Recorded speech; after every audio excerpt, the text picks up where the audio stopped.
शहर छा मसलो थियो आहे?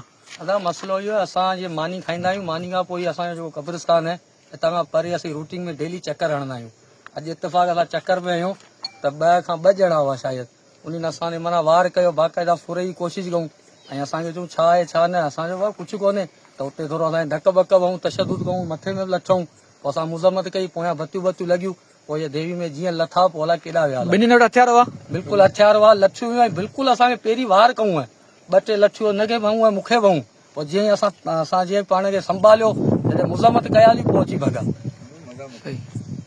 आकाश ॾे हाल छा मसलो थियो? बाबा असीं रोज़ ईंदा आहियूं चक्कर ते, मानी वानी खाई चक्कर ते वियासीं त 2 ॼणा देवीन में हुआ। असांजे जेको आहे हथियार रखूं मथे ते, असांखे चऊं फुर ते कयूं असां खां, त असीं जामोटिजी पियासीं।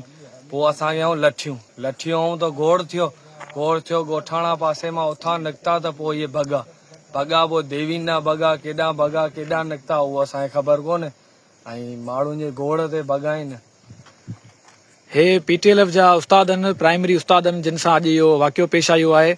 रोज़ जे बुनियाद ते हे नौजवान जेका उस्ताद आहिनि असांजा, हे राउंड हणंदा आहिनि मानी खां पोयां, ऐं अॼु हिननि सां फुर जी मज़ामत कोशिशि कई वई आहे। गुलामला पुलिस जी हद आहे, उन में हिननि 2 नौजवाननि खां उस्तादनि खां फुर जी कोशिशि कई वई। मज़ामत ते 2 खे लठियूं हणी ज़ख़्मी कयो वियो आहे।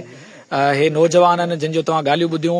हिते जे इंतिज़ामिया खे ऐं ख़ासि करे असां PTLF घोड़ाबाड़ी जे ऐं PTLF ज़िले ठट जे सदर खे असां इहा रिक्वेस्ट कंदासीं त हिननि उस्तादनि सां थियल जेकी हीअ जेको वारदात थी आहे हिन जो अज़ालो कयो वञे, ऐं SSP ठटो खां हिन जो पुछाणो कयो वञे त आईंदा PTLF जा उस्ताद या कहिड़ा बि जेका माण्हू हुजनि उहे हिननि जो फ़ौरुन जो जेको निशानो न थी सघनि।